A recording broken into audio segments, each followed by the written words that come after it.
The 16th verse of the Tao Te Ching, quote, "Become totally empty.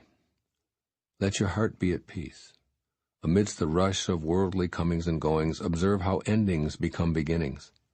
Things flourish each by each, only to return to the source, to what is and what is to be. To return to the root is to find peace. To find peace is to fulfill one's destiny. To fulfill one's destiny is to be constant. To know the constant is called insight. Not knowing this cycle leads to eternal disaster. Knowing the constant gives perspective. This perspective is impartial. Impartiality is the highest nobility. The highest nobility is divine. Being divine, you will be at one with the Tao. Being at one with the Tao is eternal. This way is everlasting, not endangered by physical death." Unquote. Living with constancy. The 16th verse of the Tao Te Ching describes the value of being supremely conscious of the constant cycle of all. Rather than viewing change as a disruptive, unwanted occurrence, you can choose to view the variances in your world as valuable influences in the cycle of a Tao-centered existence. When you see change as the only constant there really is, you start to recognize it as an expression of ongoing life that's a welcome clue to your own purpose and meaning. In this way, you'll return to the experience of your source and the peace of an impartial perspective. Begin this process by altering your ego-based thoughts and letting yourself feel the bliss of being at one with the Tao. Then become an acute observer of how your world really works, and allow yourself to be in harmony with the cyclical nature of all living things. There's an immutable cycle of no life, life, no life that we're all a part of. All things come and then they go. Life materializes in a variety of forms. It's here, and then at some point it ends in what we call death. This coming and going might seem to be a temporary condition, but it's actually the ultimate constant because it never ceases. Embrace this nature of cyclical change and you'll thrive. An ending may feel like a reason to mourn, whether it be the closing of a phase in your life or the completion of a project, the termination of a relationship, or death itself. But Lao Tzu invites you to realize that after things flourish, they return to the source, to what is and what is to be.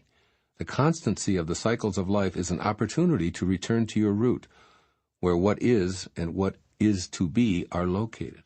The ultimate place of peace and enlightenment is in this continuous return to the nameless, placeless site of your origination. Lao Tzu tells you that a sense of inner peace comes with returning to the source, where all cycles begin and end. This is the fulfillment of your own personal destiny. That is, you're here to know and be the Tao, the constant beyond the comings and goings of things. You've been in many bodies already, and you're in a new one every day.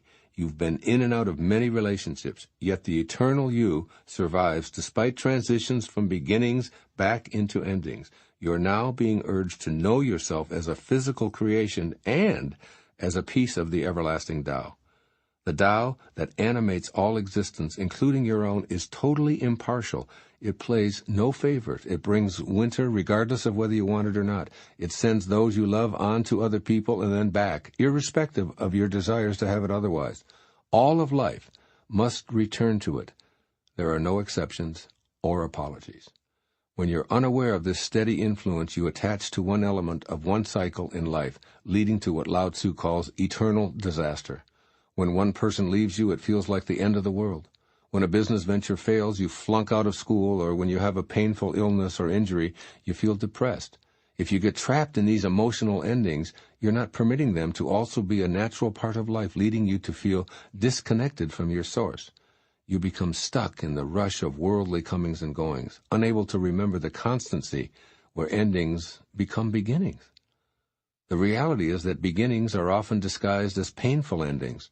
So when you know that there's a constant beyond the present moment's disappointment, you can sense that this too shall pass. It always has, and it always will. When you change the way you look at things, the things you look at change. This is what I believe Lao Tzu seems to be telling you in this 16th chapter of the Tao Te Ching. First, take time to be an impartial observer of life, particularly when an ending is causing despair. Remind yourself that your source is at work within this event, and then make a decision to connect to that source with your thoughts. All endings are part of the cyclical process. You're merely returning to a life of constancy, which Lao Tzu taught in this passage.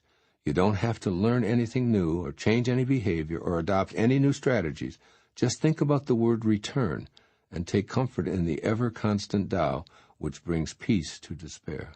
The Tao never leaves or disappoints, and it is always impartial. Wherever you are in the emotional cycle, you're not being judged. Rather, you're learning to be in all phases, free of judgment, and living with constancy. And secondly, write these words and post them in a conspicuous place in your living environment. This too shall pass. 4 simple words. This too shall pass.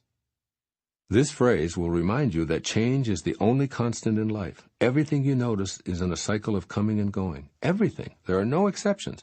Know this and let your thoughts flow in the constancy of change. This is the root, the source of all cyclical happenings. It is perfect, it is divine, it is something you can totally rely upon. It brings spring flowers, it brings the aging process, it brings rebirth, it brings new relationships. It is the Tao, and it is constant.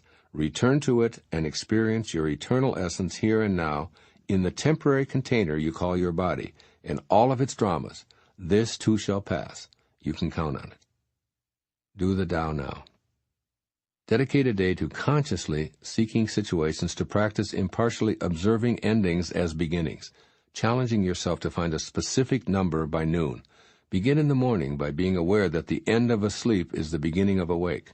Break your waking time into sections. Notice without judgings the endings that make space for beginnings. Start to consciously live with constancy by opening your mind to the fact that change is the only certain thing.